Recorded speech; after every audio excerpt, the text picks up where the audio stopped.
I got you. Hecate? What's the matter?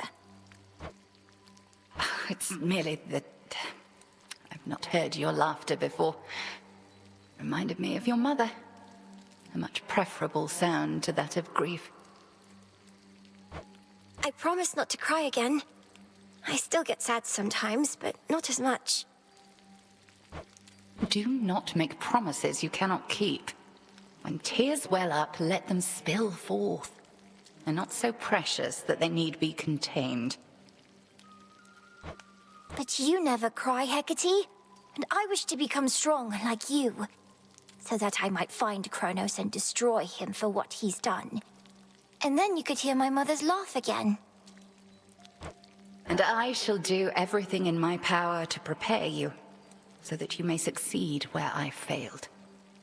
If not for your family's sake, then for your birthright, as the princess of the underworld. What do you mean you failed? You tried to beat Chronos yourself? He hurt you? Concern yourself with your own pain, not mine. Destroying Chronos shall not change the past, and the pain shall linger, though assert itself less frequently with age. But enough of this.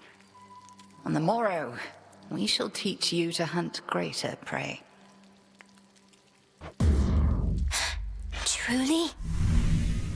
At last.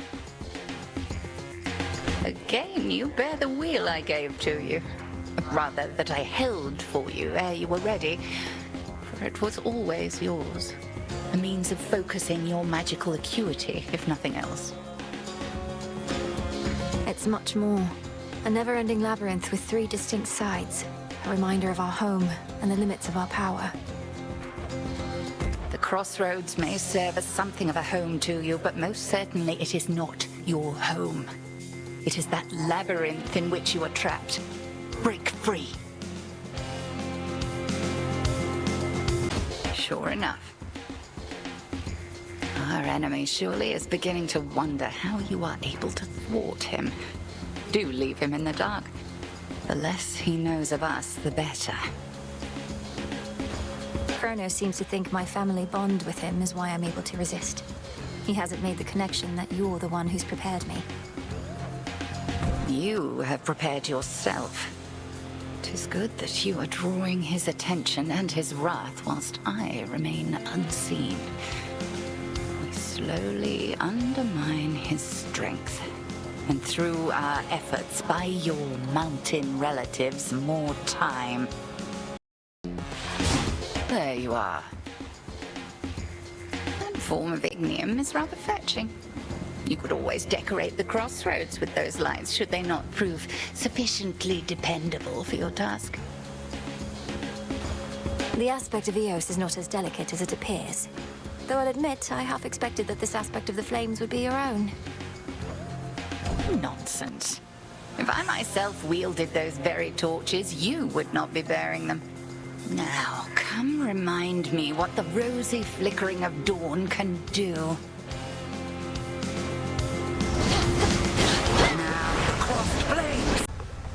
I recall when I myself first grasped the flames of Ygnium. I must have been about your age.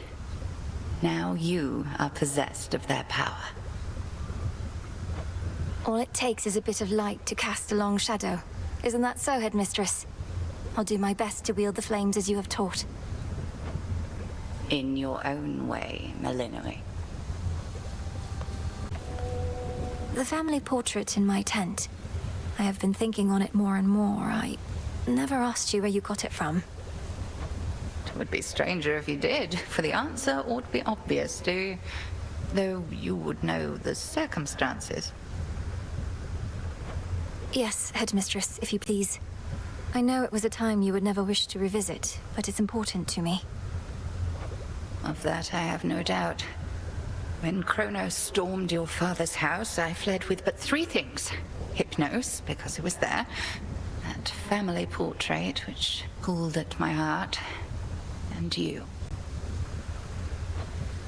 Only the 3? I had but an instant, and I am threefold. You've consistently ensured the safety of your familiars. Not that I had any doubt.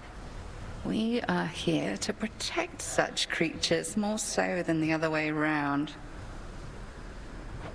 Familiars are family, Headmistress. Perhaps through this ordeal, my bond with mine shall come to be as strong as the one you share with yours. Of that I have no doubt as well. I've discussed the matter with Hecuba and Gali both, and they are willing to watch over you. If you ask nicely, of course. What? Truly? But they're bound to you. Wait, who must I ask nicely? You or them? I'd start with them. So, the Arms of Night have revealed to you some of their former selves. Or future selves, perhaps? Few have earned the right to bear such weapons, much less take advantage of their different likenesses. The various aspects I've discovered. Some of the bearers I know well. Medea, Artemis. They're all connected to you, aren't they? It is not as simple as you may presume. You bear a set of artifacts whose aim is to safeguard the underworld. Each aspect is of somebody who played a part in this, or shall. It seems I'm in good company. Again, I failed to destroy the Titan, Headmistress. Night after night he thwarts me, expecting I'll eventually give in. But you've no such intent, correct? You cannot stop him, and neither has he been able to stop you. You are resistant to his power, and he cannot bar you from your realm. You make it sound as though I've beaten him. Not yet, but soon enough, I trust. You brought the Titan low again, but what transpired after that? Was your bygone brother more cooperative than before? He doesn't know where to find Chronos, though seems willing to investigate. Perhaps he'll turn something up. I still scarce believe it's truly his past self I've spoken to. Imagine how he feels. Continue to check up on him, but not a word of this to anybody else. Time flows ever forward, and we are not meant to travel opposite that stream. It shouldn't be possible. We determine what is possible, Melinoe. Dissolution of time, disintegration of monstrosity, connected incantations, negating that which has already come to pass, and violently terrible use of our craft. But a necessary one. How did you discover such incantations? You practically know more of Chronos than he does himself. When I learned of what Chronos had done to you and the rest, I refused to accept it, but I studied him nevertheless. Power always contains the secrets of its own undoing. Even his and Typhon's. Even his and Typhon's. Moonlight guides you. Moonlight guide us all. How are you faring lately, Headmistress? You've been, well, more reserved than I expected since the House of Hades. You said we'd speak more later. How soon later turns to now. Look, Melinoe, I ought be in a more celebratory mood, given what you finally achieved. I am, above all, very proud of you. Being back at the house awakened memories that ought to remain dormant. Even though you got to see Mother and Father again, and Nyx, they were so grateful to you, I could tell. I am so grateful to you. Things may not have gone precisely as we planned, but the result is what we sought, isn't it? You refer to Chronos. I long to see that wretch destroyed. My heart remains poisoned by the thought. I am attempting still to draw that poison out. Do give me time. I remember you once told me that destroying Chronos would not change the past, and that the pain would linger. And I was probably correct. Yet we cannot help but reassess the turns our lives take. through our own choices and otherwise. Anyhow, are you prepared to carry on? Nearly so. Retracing my steps should be interesting. Of that, I have no doubt. So, is it working out thus far? This change of plan, as our tactician would say? Should you see even the slightest trace of the old Chronos, do notify me at once. Grandfather appeared where and when we discussed. His claims about these remnant possibilities out of time appear to be accurate. Shall we continue? I may as well see where it leads. Also, I wish to thank you for your concern for me before, and express my gratitude that you decided to remain with us.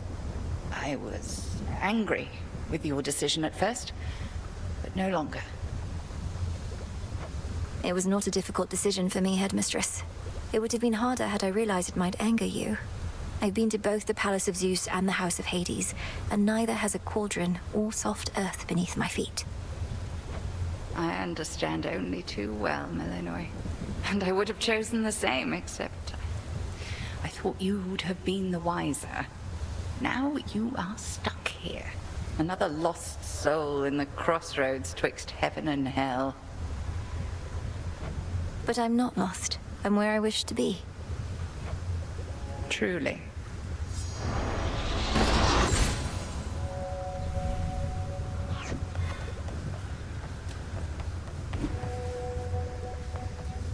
Moonlight guides you.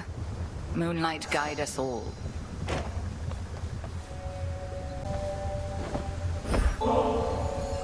Thought I said you needn't curry favor with me thus. I shall take this bottle nonetheless, if but to penalize you for not offering it up instead to someone more deserving of your affection. I can think of no one else I would rather have this than you, Headmistress. You've made me the goddess I am, and not a night goes by that I'm not grateful for it. How often must I say I'm not your mother, Melinoe? You needn't lavish me with such unbridled praise. I raised you to destroy our common foe. You owe no gratitude to me.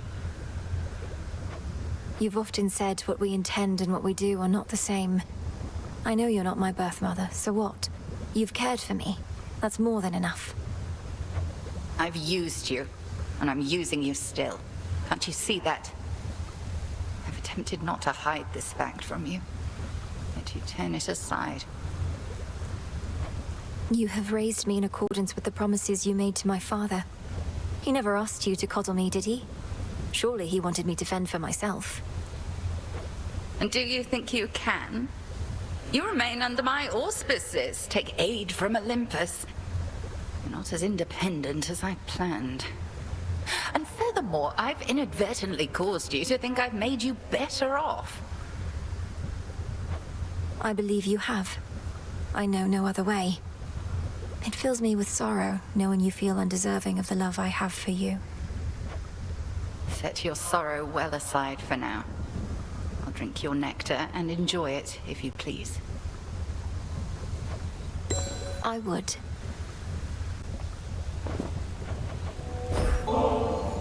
You mentioned holding on to ambrosia for the next celebratory occasion, so I wanted to donate more for when the time comes. To the next great victory of the unseen. Oh, stop, Melinoe. Evidently neither of us knows what to do with themselves now, as you are so insistent on these most unnecessary gifts. Leave me in peace. I wasn't trying to upset you. Did you truly wish for me to stay there in the house that much? With Mother and Father? Where I belong, you always said. Purge that poison thought at once. I taught you a great deal in some respects, but to the detriment of your experience in other walks of life. I learned quickly.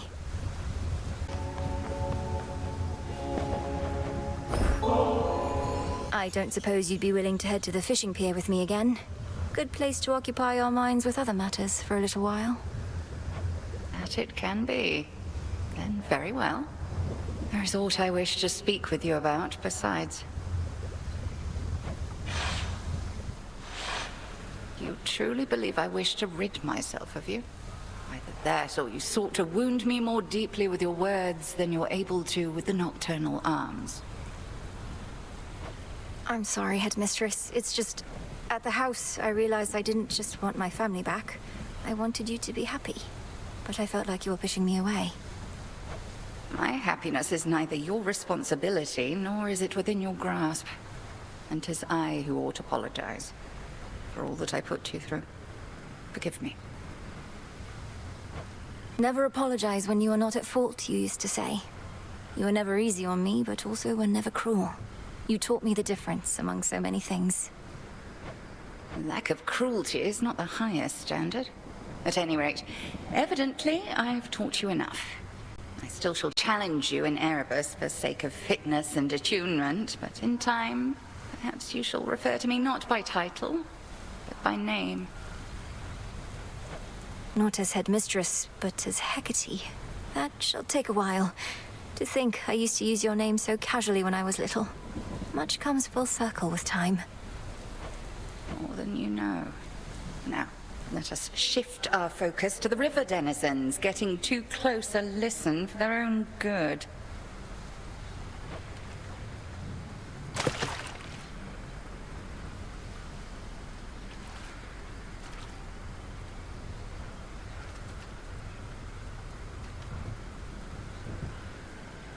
Steady now.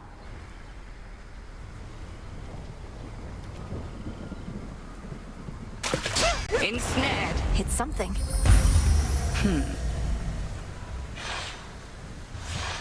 That was a pleasant enough outing, but speak not to me of happiness again. It was a foolish thing with which to be concerned. Byproduct of fulfillment, nothing more. Of course. Thank you, Headmistress. Hecate. Moonlight, guide us. All of us. You always reminded me of your father, Melinoe, but lately you remind me of your mother, more and more. Concern for others that you sometimes show. It can be an exploitable weakness. I would never put any such concerns ahead of the task, Headmistress. See that you don't. Although my remark was not intended as admonishment, it was my honor to have known your family.